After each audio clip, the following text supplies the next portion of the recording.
Hi everybody, good afternoon. Welcome to Findmypast from Home. This is Fridays Live, that time of the week where we all get to sit back, kick back and relax with some light-hearted and relaxed family history news, family history updates, family history chatter. It's my favourite time of the week. I'm sure it's also your favourite time of the week. And I hope you've had a really good week as well, making lots of amazing family history discoveries, and this is the place to share them. This is the place to talk about them. If this is your first time here, my name is Ellie. I'm Senior Community Executive for Findmypast, so I look after all things social media and community related. It is a job I absolutely love, and it means I get to talk to you guys on Fridays Live every now and then as well. I'm one of 4 amazing hosts. We also have Miko, Jen and Alex. And we share this great honour to be able to chat to you on a weekly basis. Now, we do Fridays Live every week where we talk about new records, and we usually have a theme. It's usually lovely and light-hearted, and it's a place for us all to connect after a busy week of genealogy research. But we also do sessions on midweek as well, usually on a Wednesday, more expert sessions, but we also do sessions sometimes on Tuesdays, sometimes on Thursdays. It really depends, so do keep an eye out. We do publicise them in advance and keep an eye out. So yeah, please say hello in the comments. Tell us where you're tuning in from today, what your week's been like and things like that. I will welcome a few of you in a moment, but just before I do have a bit of housekeeping. So we actually have 25% off all of our Findmypast subscriptions until Sunday. So if you don't have a Findmypast subscription at the moment and you would like one, you can use the code 25OFF at checkout. Valid until Sunday. Don't miss out on it. You can use it on a 1-month subscription. You can use it on a 12-month subscription, whatever you want. Also, we are looking at the moment for centenarians who may have appeared in the 1921 census for England and Wales. So people who are 100 or older who may have appeared in the census. If you have a friend or a relative who would like to talk to us, to be interviewed about their earliest memories, what they remember about the 1920s, what it was like growing up in the 1920s and things like that, we would absolutely love to hear from them. There is an email address you can email, and I'll just pop it on the screen now. It is findmypast@hopeandglorypr.com. And just to verify, this will not require any travel. Any of the interviews we hope to do remotely, so they won't have to travel at all. It'll all be COVID safe, so don't worry. Okay, lovely. Now, what else did I have to say? Oh yes, that was it. So you probably met her last week, but we actually have a brand new team member in Team Brand at Findmypast. So you know me, you know Alex, you know Niall, and there's also Helen as well, who doesn't appear on camera. But we now have Jessie. So very warm welcome to Jessie. She's our new brand marketing assistant, and she is in the comments today if her internet is holding up, because we were having problems with it a moment ago. So please say hello to her and be nice, everybody. I know you're going to be nice anyway, but I think we just have to tell her that none of us bite. But yeah, welcome to the Findmypast family, Jessie. It's really, really good to have you here. Now, let's welcome a couple of people before I kick off what we're going to be chatting about today. We have Roz with us, we have Karen, we have Robin from a chilly and grey day here in Toronto. Yes, I'm actually based in Edinburgh, and we are expecting Storm Arwen to land soon. So if this cuts out, it's because I lost power. Just an FYI. I'm staying inside. Yes, Jessie is here in the comments. Yes, please say hi to Jessie, everybody. We have Nicole with us. We have Karen. We have Anya from a freezing and windy North Fife. Oh, yes. I think the storm might have hit Fife first, actually. We have Sally. We have Gillian. We have John. Oh, there's so many of you here today. That is absolutely lovely. Victoria's saying it's tipping it down and very windy in Norfolk. Goodness me. Andrew's saying it goes dark so early now. I know, I don't like it. One of the things I actually like about living in Scotland is that we get really, really long days in the summer. But the flip side of that is we get very, very short days in the winter, and I don't like it. I like my sunlight. I don't necessarily like heat. I couldn't live in a hot country, but I like long days. Okay, moving on. Hi from a chilly, sleety Salisbury. Good to be with you. Good to have you, Linda. We've got Audrey with us. Audrey is my new best friend, of course. We did a really fantastic live session together a couple of weeks ago, and I'm hoping we can repeat it soon, Audrey, because we are best friends now. I hope you do. You probably don't know that, but we are. Who else have we got here? We've got Gary in wet and windy Exeter. Heather from a cold, dull Edinburgh. It is. It's not a very nice day. Carol saying, am I the only one enjoying this weather? I mean, each to their own. I quite like it when it's just gentle rain. And my other half will say I'm insane, but I think that might be because I'm Welsh and I'm used to it. I think if you're inside and you're watching it just sort of fall like that, not when it's like that, but when it's like that. Okay. Let's stop talking about the weather. Fantastic. Lots of comments here. I cannot even keep up with all of these incredible comments today. Thank you so much for joining us. Now, what are we going to be chatting about today?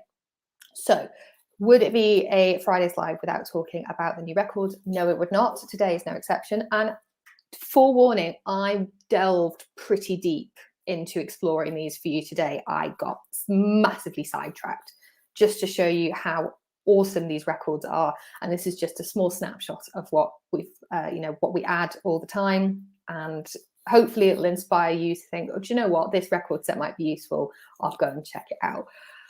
My favorite live sessions are when somebody says, I went and checked a new record set that you added last week and I broke down a brick wall with it, or I found a new Ancestor. That's just, it's my favorite. Now, question of the week this week, I've already had a couple in already, so thank you so much for those. Question of the week this week is, if I can find my banner, which ancestor defied social norms of their period for good or for bad? So, for example, I mean, my favourite example is probably my 2x great-grandmother, who on the 1911 census listed herself as the head of the household and filled it out herself, and then put her husband underneath her. And I love that. It's one of my favourite little family history anecdotes. She was a postmistress, so maybe she thought she was, I don't know, better suited. But I love that little act of defiance. So there we go. What else are we going to be talking about? So I'm going to be talking about 100-year-old people in census records. And again, I may have fallen down a very small rabbit hole with this. I went into the 1911 census and I picked out some centenarians in the 1911 census, and I have explored them a little bit just to hopefully inspire you. So if you do have a relative or a friend who is 100, we would love to record their memories and their lives, and for future generations. And hopefully what I've done today will inspire you to reach out to people, because I think it's really important. I think it's not just for now, it's for the future. And there's so much we can learn. You know, these are people who have, I mean, it goes without saying, they've lived 100 years and they must have seen so much change. And I think we should talk about that. And lastly, if we have time, we might not.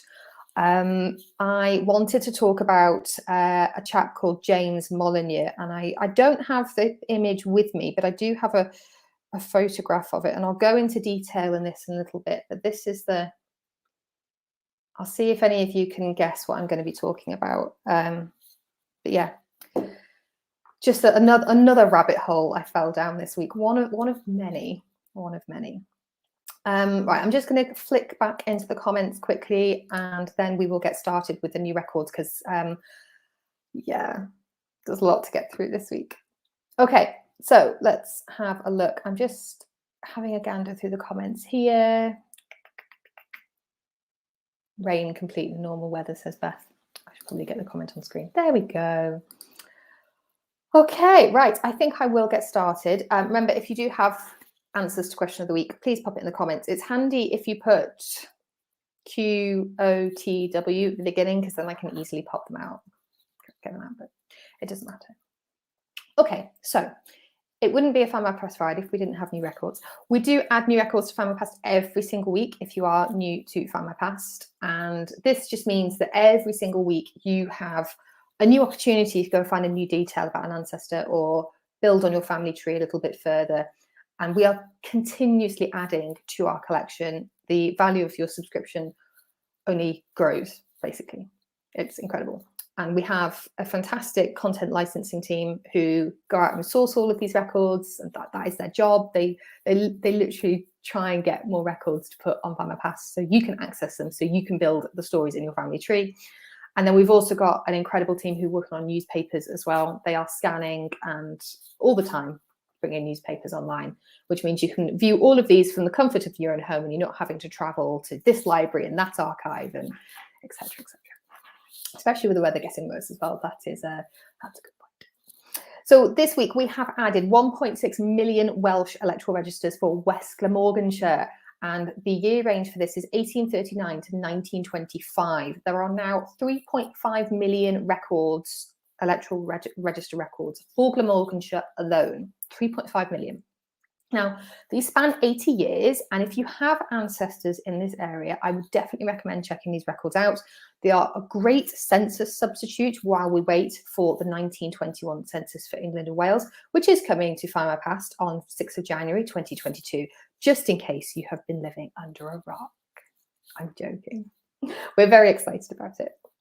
So what I like to do, if you've not tuned into one of my Fridays lives before, what I like to do with the new records is I like to go in and explore them and find real life examples, and just to show you the level of detail that I found.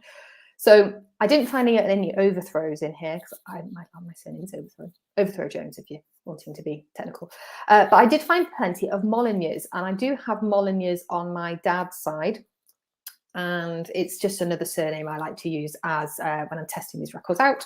So you get the year, the name, the district on the transcript, but I would definitely recommend check the original to see the addresses, who lived near them, because you get a long list. You get the street name at the top, and then you get each house number.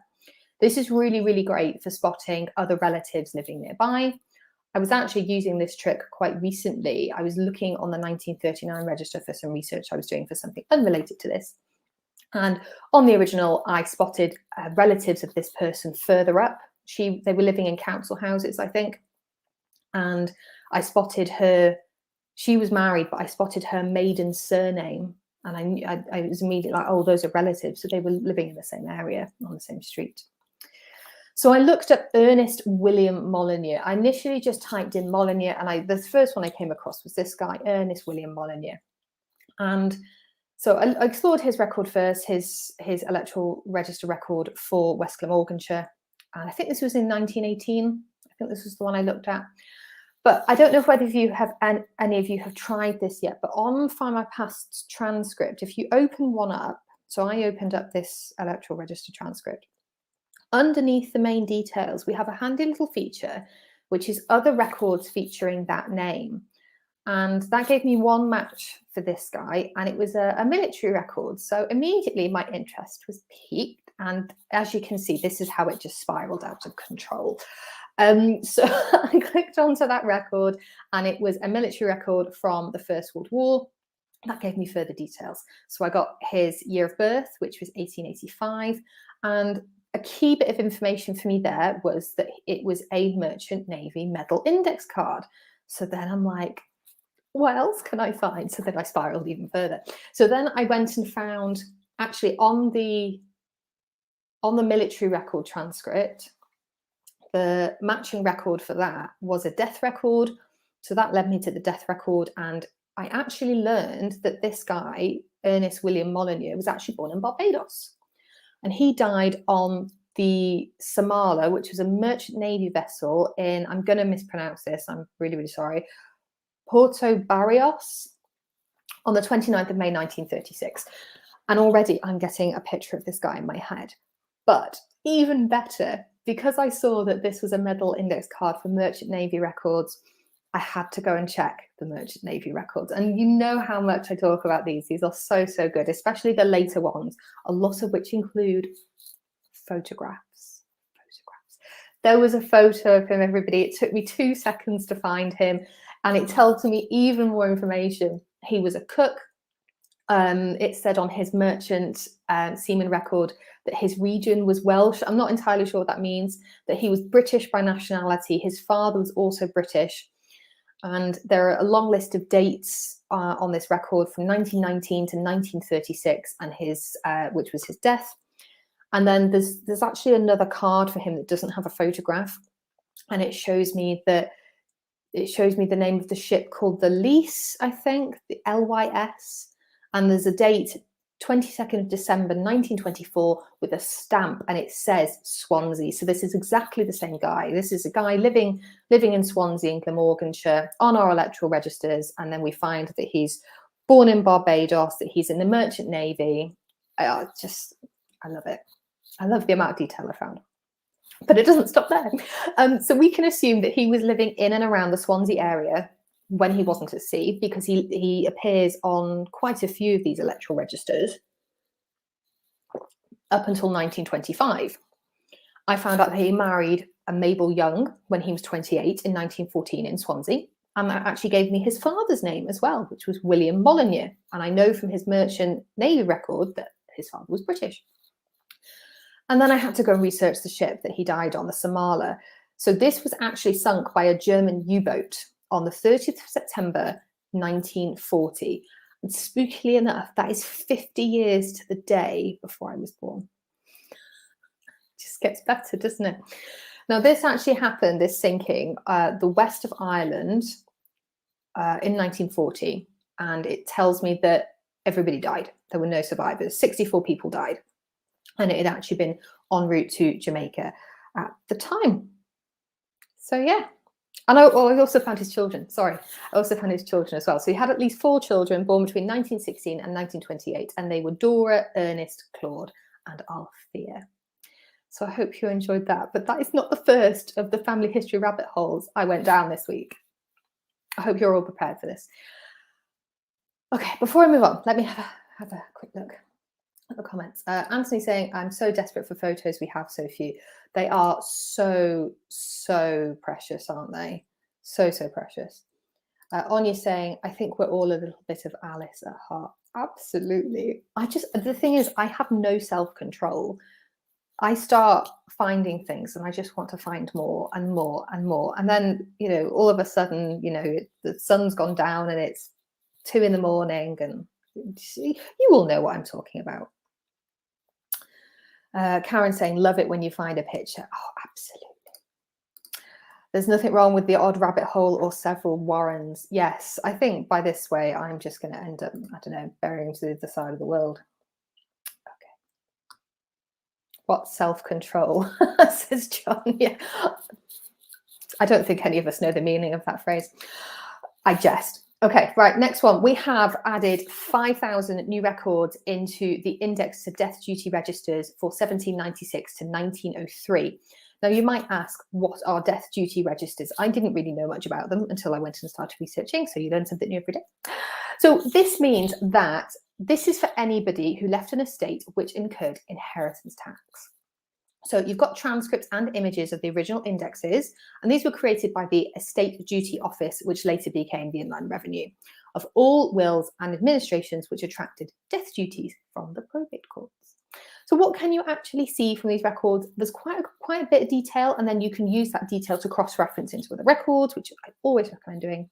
So you can see the date of death, name and address of the administrator and of the testator, and you can actually, it's quite a good shortcut to finding out more information. And what else I need to tell you about these? There was a lot of it was legal jargon that I didn't really understand. But it is important to note that it's not the date of death for these that's transcribed for the search results. It's actually the date of probate. So make sure that you add a year or so either side of the death date to make sure you don't miss anything. There's no point in putting in the death date of, say, 1888, putting plus or minus 0 years, because you might actually miss out on these records. Now, I went and had an explore of these records, and I fell down another rabbit hole, I am not ashamed to say. So I went and had a look for overthrows in this record set, and there were actually 3. So I just looked at one. This was so much self-control just to look at one. So I found a Samuel overthrow from the Court of Probate for the year 1888. Now, this gives me a lot of information. So it gives me his residence of Cirencester, tells me on the original that the executor was Emma Overthrow. Now, believe it or not, as I was looking this record up, I saw the name Samuel, and I'm just like, I have a Samuel overthrow in my family tree. And I saw the executor's name of Emma, and then I was like, hold on a second. These are actually my 3 times great-grandparents, Samuel and Emma Overthrow, and her maiden name was Cambridge. So this is really exciting. This was a new record that I hadn't seen before. So when I checked the newspapers, because I wanted to go and find out more information, I actually found a little snippet from 1888, and it reads, Samuel Overthrow deceased, all persons having claims against the estate of Samuel Overthrow, late of 46 Dyer Street, Cirencester, bookbinder, who died on the 31st day of December 1887, remember that extra year, are requested to immediately send full particulars thereof to his widow Emma Overthrow, the sole executrix of the will of the deceased, or to the undersigned, which was the lawyer's details. And I read this, and I'd never seen this before either. I now know where my love of books comes from. My 3 times great-grandfather. I have a book buying problem, and he was a bookbinder. I can't explain it any other way. I've had to impose a book buying ban on myself, and all my books are on my bookshelf on my wall just above me. And there's actually some behind here as well. I've got some in the lounge. Oh, I'm terrible. I have a book buying problem. And actually, fun fact, a few years ago, I actually taught myself how to, I was binding notebooks of my own. So I bought some, I think it was leather, or at least it was fake leather, from a material shop. I bought some nice paper, and I bought some good, I think it was like a wired twine. And then I was actually binding some notebooks. And now I know why I did that. Anyway, okay, moving on. So, and then we've also added some census substitute for the Leeward Islands for 1678 to 1753. And my apologies, I actually mix numbers up in my head. So this is why I sometimes get years mixed up. So these include records for 4 Caribbean islands, and these were post-colonial settlements, and you can use these records to track the movements of mainly white settlers during a time when slavery was still legal. And in terms of what you can see details of names, race, sex, the island in question, the date, plus sometimes additional details such as occupation, nationality, age, and parish. And interestingly, there's also, on some of the transcripts, there's an option, I say an option, there's a line for whether they were an enslaver or not. And just next to it, there's either a Y for yes or an N for no. So just little extra details for you there.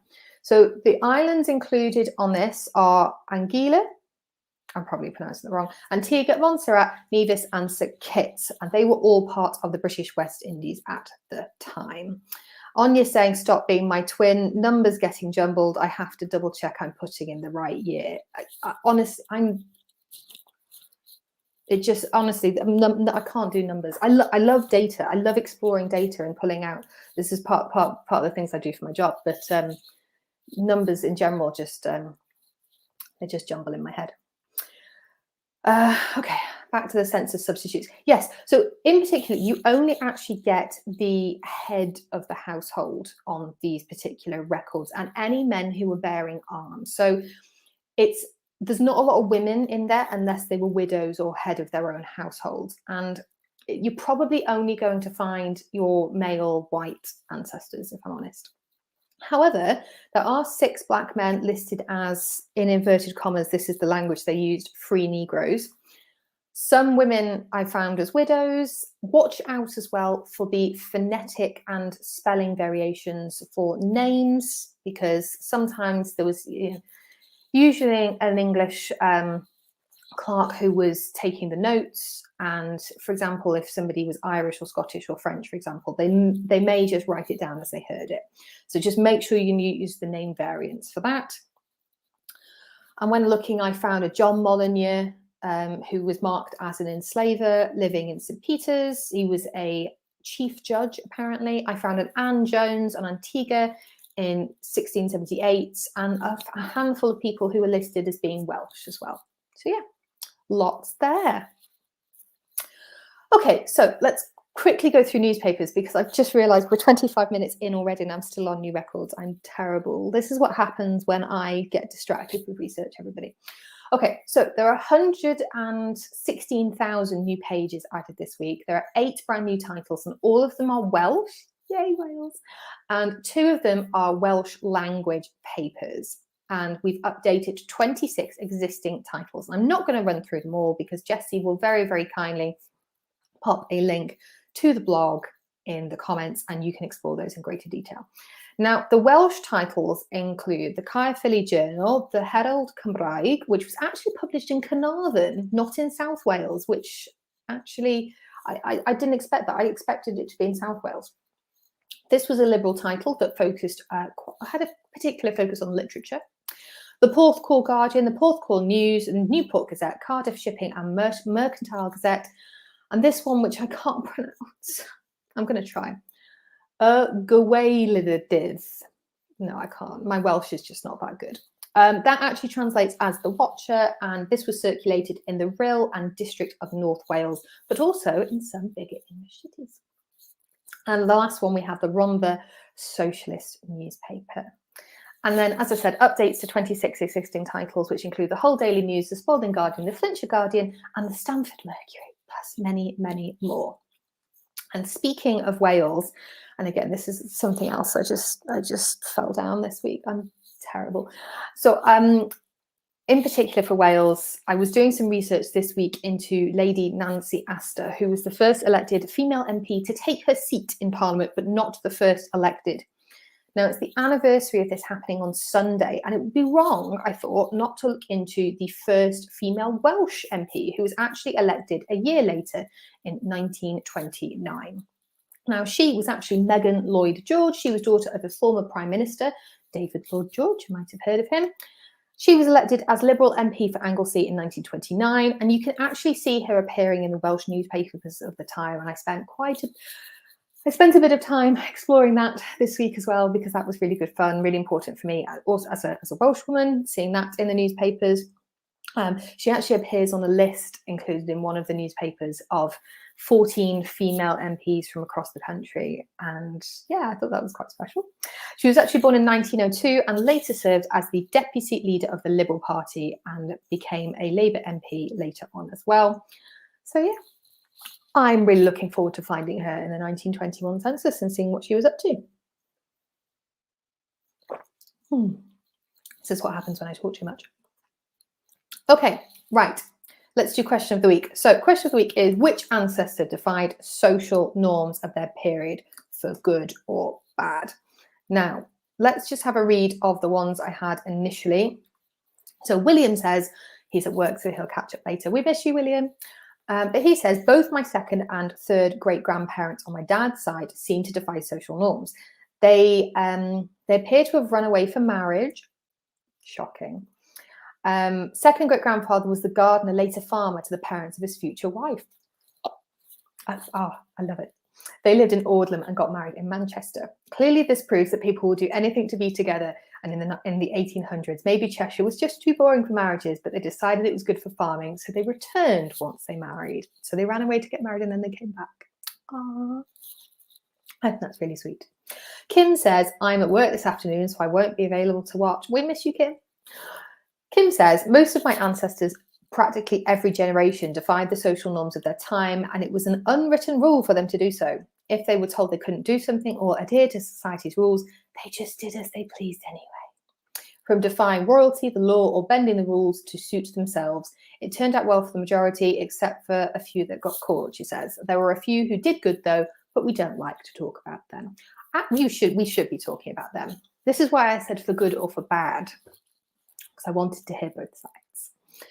And then we also had a comment on this from Cosmic. I'm not sure if that's your real name, but we're going to go with it anyway. Cosmic, who says, I don't know how rebellious it was in 1920s England, but my gran would have listened to jazz music as a teen. I loved this comment so much. I listened to jazz as a teen in the 90s, and when my gran was sick in hospital, we visited her and she listened to my Walkman. Gran smiled and said, I love jazz. It's such a cool memory. I nearly cried when I read this earlier for the first time, and that is such a special memory. Okay, right, now let's have a look at some of these live comments now. Let's have a flick through to here. So Andrew says, I have a distant cousin who left his wife, who's probably gay, in Huddersfield and went to Melbourne in 1855 to make a living teaching and dancing. His wife had 2 children with another chap who married after her husband's death. Oh. It really makes me sad when I read about people who just couldn't live how they wanted to. Also, if none of you have watched the Christmas advert for Posten, which is a Norwegian postal company, go and watch it. I sobbed ugly tears watching it. Okay, who else have we got? Paula says, I had a great uncle who was involved in bootlegging during Prohibition. Ooh, interesting. Carol saying, I spotted the Flintshire Observer, got a couple more years. Okay, right, so keep going. I'm just scrolling up the comments, and I'm going to just pull out some questions of the week here, if there are any left. And my phone keeps flashing up with messages from my family, and my grandmother is quite ill at the moment, so I am just going to check. No, it's not about my grandmother, so that's fine. I just worry about that now. I'm scrolling. I can't see any more. I can't see any more questions of the week. No, can't see any more. Well, you can keep adding them in, and we can try and get to them towards the end if you want, everybody. Maybe just none of you, none of your ancestors were rule breakers. No, I can't. Onions, here we go. I found one. My nana challenged her employer for equal pay for doing the same job as men. She won the case, but the employer fired her not longer after. When was this, Anya? I really want to know. Also, she sounds amazing. Props to her. I think I've got them all. I think I have. Let me scroll back down, see if any more came through. Karen saying, I saw that advert too and I got emotional. I shared it with my team, and one of my colleagues, Phil, he likes to say he has a heart of stone, and he watched it and he just broke down.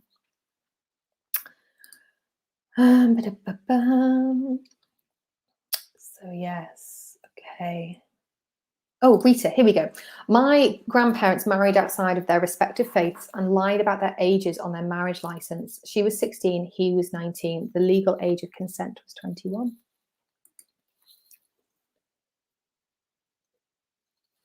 Oh, excuse me, I have to drink, otherwise I'll end up coughing. Okay, Carol says, a few times great-grandfather was sent to industrial school when he was about 10 because he would not go to school. Okay, lovely. Right, shall we talk some centenarians in the 1911 census now? Because I have so much to share with you. So much. Let me just get rid of this banner to begin with.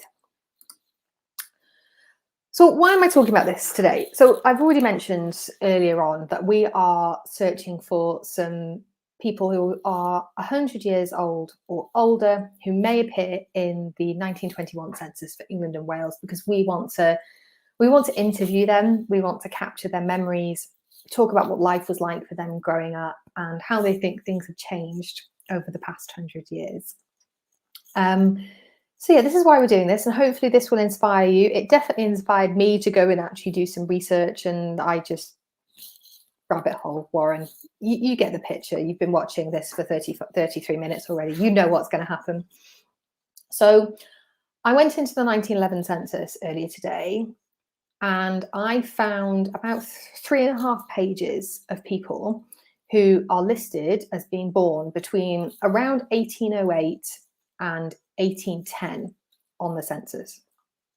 That's quite cool.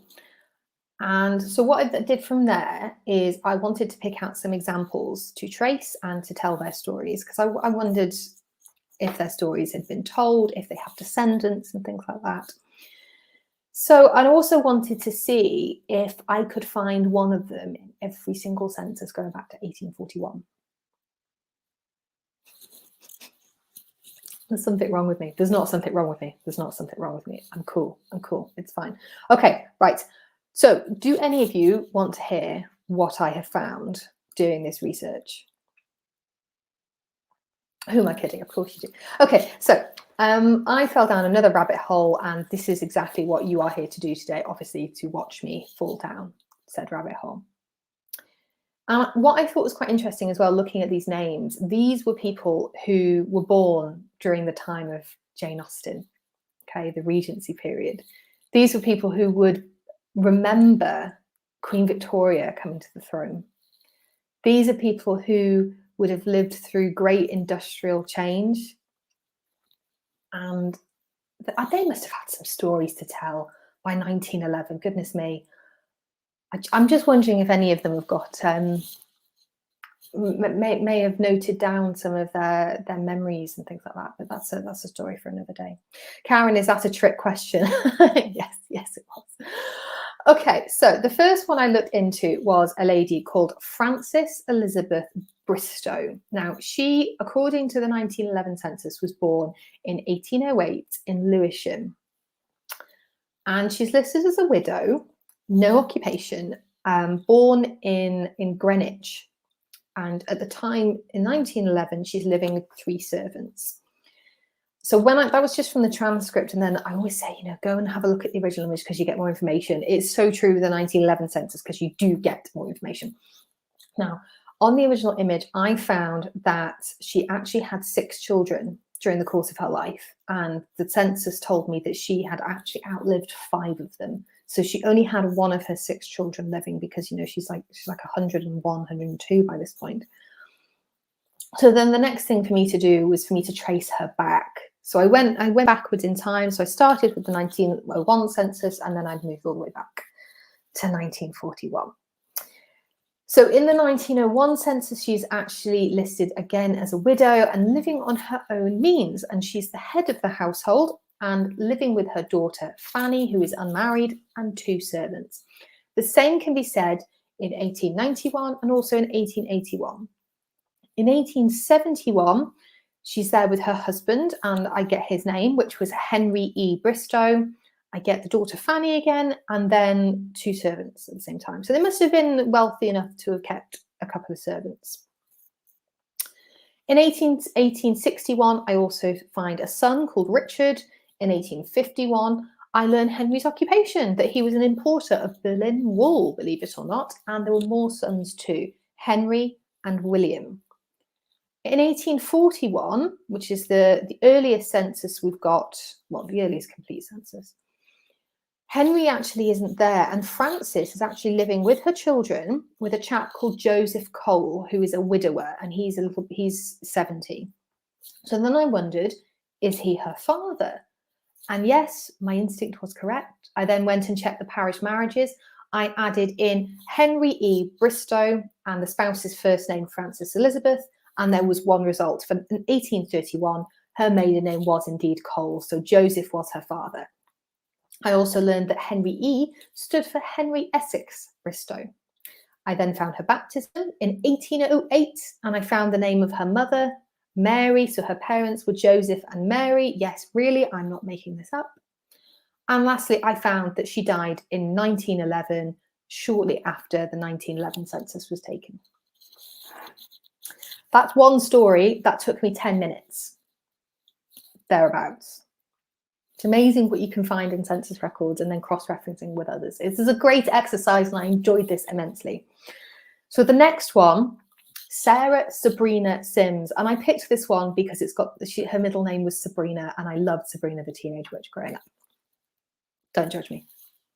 So she was born in 1810 in Hastings in Sussex, according to the 1911 census. And on the 1911 census, she is a widowed mother-in-law of George William Baker. Her daughter, Sarah Sabrina Baker, is there. She was born in 1853.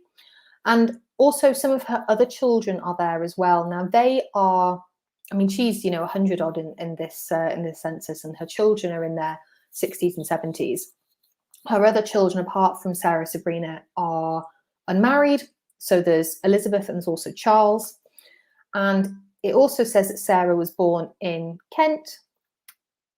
No, she was living in Hastings at this time, but she was born in Kent. Yes, that's correct.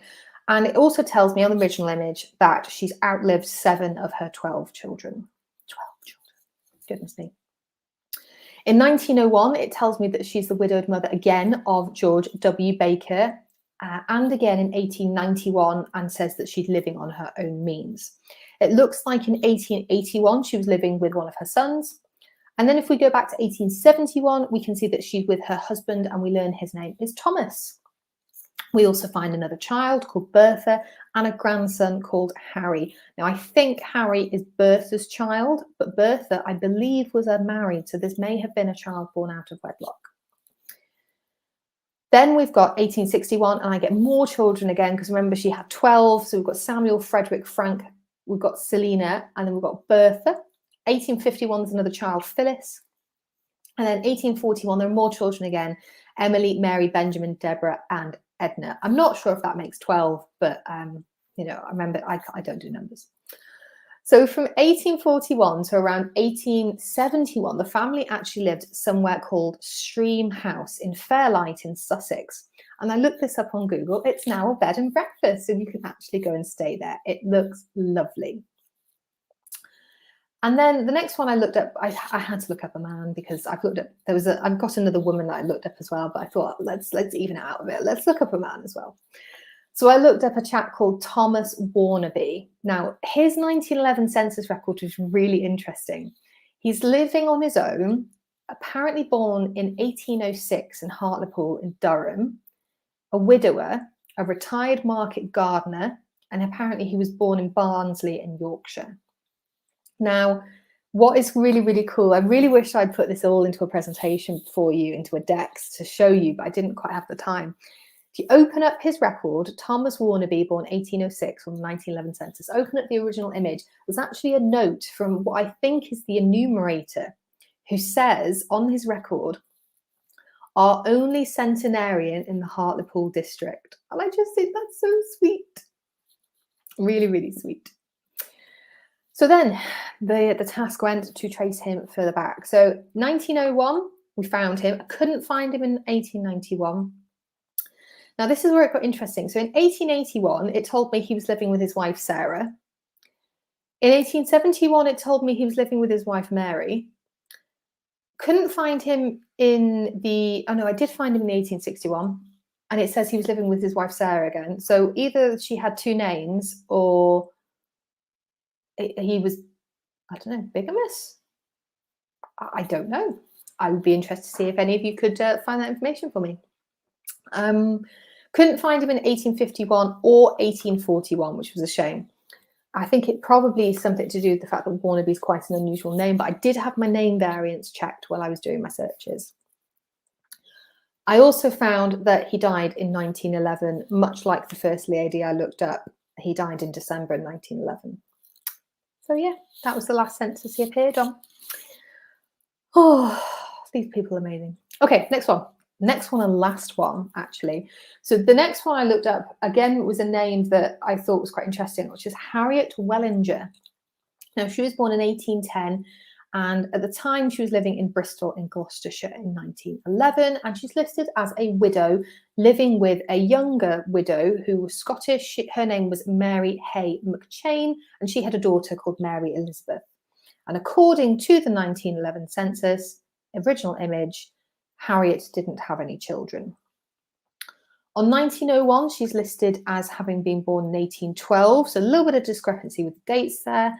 And it's actually listed as Harriet Welling here rather than Wellinger, but it could be a mistranscription. And she's living in a lodging house. Can't find her on the 1891 census. If anybody else can, well done. In 1881, she's in Barton Regis in Gloucestershire in an, I can't pronounce this, an annuitant's home. So for people who receive an annual payment, listed as a widow. And it also says that she's being supported by her daughter's governess, apparently. I think that's what it said. Maybe I mistranscribed that myself. I can't remember. Anyway, in 1871, again, she's a widow. But this actually tells me that she's got sons, which I don't understand, because the 1911 census said she didn't have any children. But never mind. Alfred, an unemployed seaman, and Albert, a clerk for Bristol and Exeter Railway. There is no sign of her in the 1861 and 1851 censuses, but it may be because there's a discrepancy again with either the name or the date of birth. In the 1841 census, she appears age 30 with her children. Again, I don't know what happened here. Children, no children, who knows? Ellen, Alfred, and Howard. I did find a marriage record for her.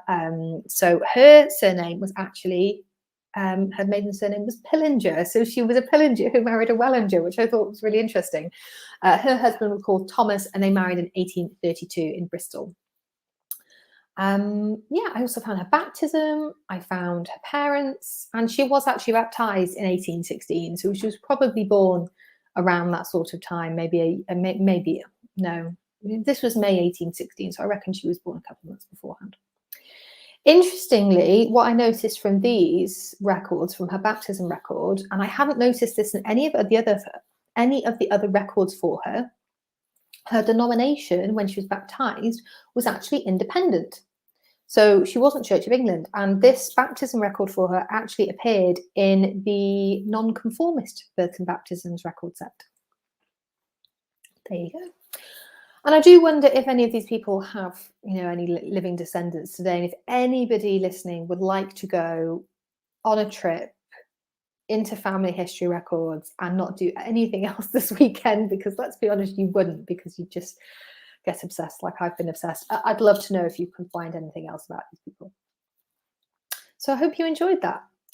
Now, I do have one more case study. We're 46 minutes in, and this was about the James Molyneux I was talking to you about. But before I do that, let's go and have a wee look at the comments and see what you guys are chatting about. We have another question of the week. Thank you very much. Excuse me a second. My grandmother was a dancer. I love this. From a wealthy family, married in 1911, had 5 children. 2 died in infancy, 1 in 1922 and 1 in 1923, just months after her husband took off to America. Was that a planned trip? Was he going on holiday, or did he leave her? That's what I want to know. By 1925, she has another child, and then 1927, my mother deceased and turning in her grave at what I found out. Goodness. My grandmother married their father in 1938. Their father in 1938. When my mother is 11, on the marriage certificate, she puts widowed. Found out first husband remarrying in the USA in 1914. Oh my goodness me. Remarrying and saying, I can't see the rest of the comment. But that's a grand story. I love that. I love that. Oh, now that I've mentioned Sabrina in the comments, we're all talking about Sabrina. Oh, I'd love more Sabrina. But you didn't find the wee donkey. No, I did not, Victoria. It was just Joseph and Mary. Roxanne saying, I have a variety of social norm bucking women throughout my tree. Good. From marrying outside the religion and getting disowned. Not good. To living single and childless and suffragettes. Actually, there's really interesting. I've been doing some more research again into an older suffragettes. So I don't know, maybe it's me. Sometimes I pitch the suffragettes as being a bit younger, but I actually found one who was she in her early 60s, I believe. I've been doing some research into her this week, but more on that, I think I know. Week after next, I'm going to be putting something on social media about that week after next. So keep an eye out for that. Let's have a look here. Donna says, my great-grandfather and great-grandmother were stepbrother and sister after their respective parents married after both being widowed. They fell in love or got married. It was not the done thing at the time, even though they were not related. My same great-grandmother's sister was gay, was a bull breeder. I have a picture of her and her partner, though I don't have the partner's name yet. Hopefully the 1921 census will help. I really hope so too. That is really, really exciting. I want to hear more about that. I want to hear more about all of these. Denise says, my great aunt had a religious experience and went off and joined the Salvation Army in her late teens. She worked in the slums of Glasgow, Bristol and London and rose to the rank of major. That is amazing. I want a book about her. All right, I'm scrolling back down. Well-behaved women rarely make history. This is so true. I want to be a bit of a rule breaker now, just so I can make history. Okay, right. Don't you have the term elope in the UK? When I found a record of my Irish ancestors being married away from each other's towns, I found an Irish friend, told an Irish friend, so they eloped. She seemed puzzled by the word. It's not my idea of scandal, but then I am an unruly American. Love that. We do have the word elope here. I think it tends to be more if you elope abroad. I think we tend to do. I don't know. I could be wrong. Yes, people often eloped to Gretna Green. Yes, indeed, because they had slightly different rules on marriage there. And that's why you get the irregular marriages, which we have later on from the past. Okay, right. Time for one more family history, Warren. I'm going to get this up on my phone to show you again. So long story short, I was in the London office, our new London office. It's really, really lovely. A couple of weeks ago, and I was sitting, basically we all have hot desks now, so nobody has permanent desks, and you have to book a desk and everything because we're doing hybrid working. So I booked a desk and it was by the wall near the windows, and I noticed as I was doing some work there was a box down the side of the desk by the wall, a big box, and it was overflowing. And I'm like, what's in that? And of course my curiosity was utterly piqued, and I just had to go and look in the box. It's terrible. Awful. So I opened the box and I just went, there were, I don't know how many old photographs in there. There were photo albums and just piles of photographs. And I just immediately had to stop what I was doing and look through them. So I did. And I've been photographing, I was photographing some of them. And a lot of them, I think, must have been bought in bulk from various, maybe like eBay or from auction houses or from car boot sales, things like that, because a lot of them I found were photograph cards, the small versions, and a lot of them seemed to be from the same photographer, from the same place. A lot of them were from Aberdeenshire, for example. So yes, there was that. And I came across one of them, so I was taking pictures of them, and I was turning any ones that didn't have the name of the photographer and where it was on there, I would turn it over to see what was on the back. And this is when I came across, and I'll show you again. This is when I came across, let's see if I can do this properly, this. Okay, this is the back of one of the photographs. And I think, do I have the right one? Yes, so this was the photograph in itself. So it actually says that this is James Molyneux, artist and photographer, 25 Great Ducey Street, Strangeways, Manchester. And as I've mentioned already, I do have Molyneux in my family tree, although I have been reliably informed that it is not a rare surname. Thought it was, it's not. But still, I really wanted to go and look up who on earth was James Molyneux. So that is what I went and did. So just very briefly then, so my Molyneux ancestors go back to my third times great grandfather. He was Hugh Jones. This is on my dad's side, and he married Hannah Molyneux around 1850. I believe they married anyway. I haven't yet found a corresponding marriage record, either civil or parish, but she does appear on the birth certificates for all of their children.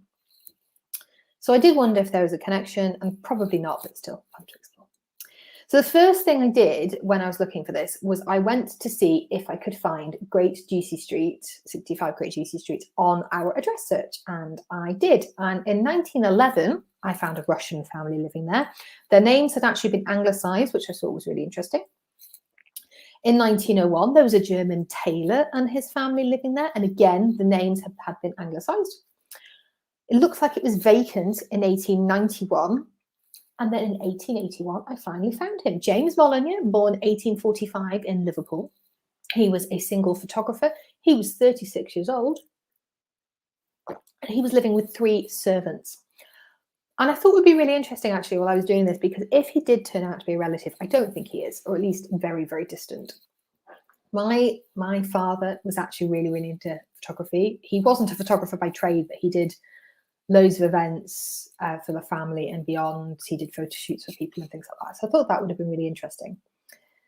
So then I went to see what I could find out about this James Molyneux. So I think I found him in both the 1851 and 1861 censuses. And it looks like he was living with his grandmother, Catherine Williams, who was a widow, with parents as well. So his parents, I think, were James and Rachel Molyneux.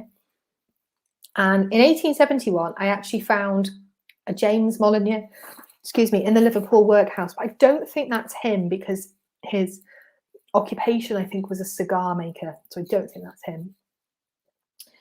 And the next step for me was going into the newspapers. Oh, Beth is absolutely right, by the way. Variations of the spelling. Yes, this is a killer for anybody with Molyneux in their family tree, because there are so many different spellings. Yes, I always put the name variants on when I'm doing this. And I always use my wild cards as well. So yes, next step was to go into the newspapers, and I searched for 65 Great Ducie Streets, and I actually got 37 results in the newspapers for this. And the top one actually mentioned a Mr. Molyneux. So I learned, believe it or not, this is a bit of scandal. In 1881, a young woman called Ellen Nelson Agar, I think, was charged with committing willful damage and trying to commit suicide. She broke into James's shop in about, I think it was something like 11:30 in the evening. Well, I think he was actually with somebody else at the time. She did damage to the window. She almost smashed the window. She did damage inside the shop, threatened to kill James Molyneux, and then was finally removed to a police station. And then, unfortunately, she was actually while she was in the police station, she was actually found trying to commit suicide. She didn't. And the report said she'd actually been in and out of prison for, I think, 3 years. And each time she'd tried to commit suicide. And I just wonder, she must have been very, very lost to have done all of this. Very, very sad. But yeah, I thought that was interesting. And then what I then found from the other newspaper articles I found for this particular address was, I don't know whether it changed hands or whether it was owned by one person or whether it was let by various people. But for 65 Great Ducie Street, I also found mention of a chap called George Harrison, who also seemed to be living or at least working out of there. And I think he was a grocer. And by about 1893, it tells there's something to do with cycles, as in bicycles. I'm not sure what happened to James, actually. I've not found him in any later censuses. I've checked other newspaper records. I have checked passenger lists, etc. I don't think I can find a marriage record for him. So I do wonder what happened to our James, who seemed to have been working out of 65 Great Ducie Street from at least 1873 till about 1893, so about 20 years, but I don't know what happened to him. Who knows? He definitely wasn't living at the address in 1891, because there was another family living there. No, it was vacant. It was vacant, I think. So yeah. And then I got stuck. It does actually say in 1893 as well that Mr. Molyneux was giving up business and he was having a sale. But these are just small examples, and I haven't spent a great deal. I say I've gone down a rabbit hole with all of the things I've discussed today. I haven't spent a great deal of time on these, and it just goes to show the things you can find if you know where to look, and you know what to look for, and you know how to take a bit of information from that record and a bit of information from that record and use that to go and find another. And before you know it, you're building up a picture of somebody who is unfortunately long gone. And I do wonder, I talk about this quite a lot on Fridays Live, but I do often wonder, when was the last time these people were spoken about? You know, James Molyneux and Francis and Sarah, and yeah. But we are coming up to the hour now, so I think I'm going to have to leave it there. I did get through everything I wanted to get through today, which has been nice. So just as a reminder, a little bit of housekeeping before we wrap up. So 25% off all Findmypast subscriptions until Sunday. Use the code 25OFF. Don't miss out. It's a great sale if you haven't got a Findmypast subscription. If you know a centenarian who would be willing to be interviewed for the 1921 census celebrations coming in January, please email findmypast@hopeandglorypr.com. I will just put that on screen again. There we go. I'll leave that there for the moment. What's coming up next week? So on Wednesday, I am really excited because I get to chat to returning Findmypast from Home guest Kate Strasdin, who is a dress historian. We're going to be talking about 1920s fashion on Wednesday. Really, really exciting. Can't wait for this. And then Rose from the British Newspaper Archive team is coming back on Thursday, and she's going to be chatting about flappers and 1920s youth culture, because this is our focus for next week. It's going to be fashion and youth culture and makeup and hair and all of this great stuff, which I love. And then Jen is going to be back for Fridays Live. So yeah, that's it. That's Friday's Live for this week. I hope you've enjoyed my rambling this week, everybody, and I hope you all have a fantastic weekend. If you are in the path of Storm Arwen tonight, please take care. Don't want to hear anybody getting hurt. And as always, keep sharing your stories with us.